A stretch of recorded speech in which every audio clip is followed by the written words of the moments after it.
Okay na eh. I-share mo sa ano, i-share mo yung YouTube yan eh. Ako marunong eh. Share mo sa akin. May YouTube channel ka. Ay, kumusta na ako?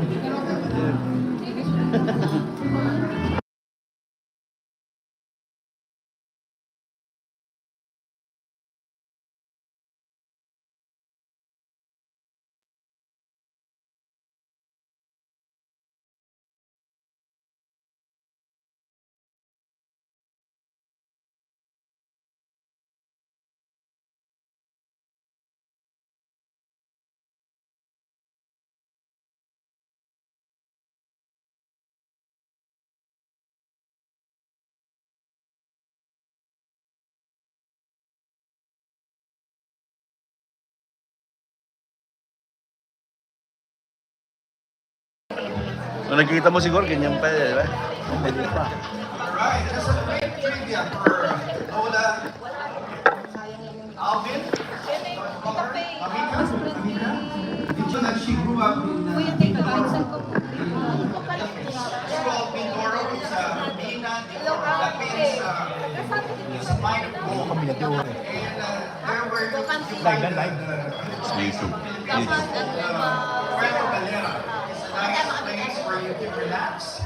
And she grew up there with 9 siblings, right?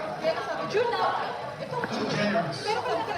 Just like she's the youngest among the siblings. And that's it. And her favorite based on survey, her favorite dish is tinola. Before we continue the trivia, here's her one and only daughter to give us an opening speech.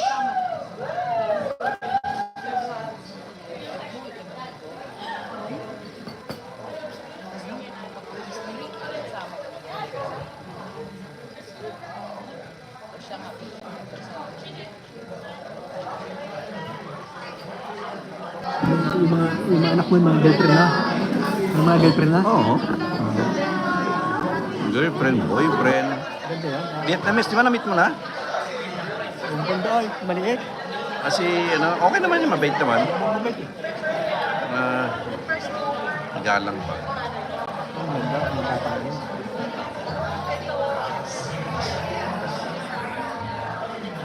Share ko sa ano yung YouTube. Dahil mo alam ako, wala na kayo.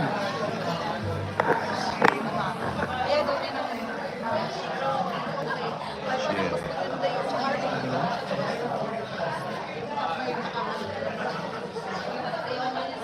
Facebook. Hanapin mo na naman. Ang galing mo yun.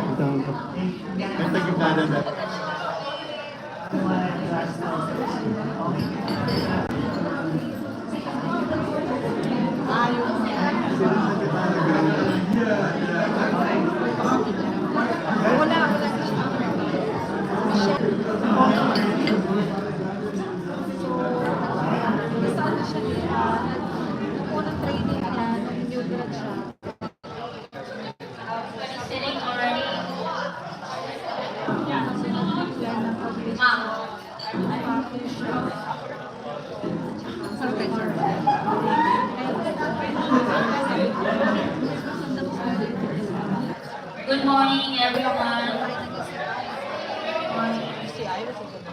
Thank you all for being here today to celebrate someone truly special. My amazing mom on her 75th birthday.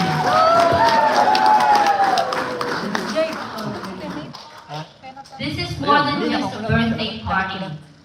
It is a celebration of a woman who has spent her entire years giving her love, her time, her strength, her faith, and occasionally her unsolicited advice, which, let's be honest, we've all needed it at one point or another.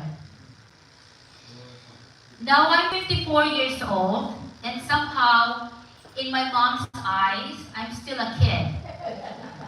She still checks in to make sure I'm dressed appropriately. She still reminds me to eat properly, not too much chips. And yes, she still wonders out loud how I made it to adulthood without losing my teeth daily. She raised me with strong values, and one of them being is to respect money. She taught me to save, to be careful with spending, to always plan for a rainy day. And now, she watches me spend like there's no tomorrow. And all she can do is shake her head and say, I didn't raise you like that.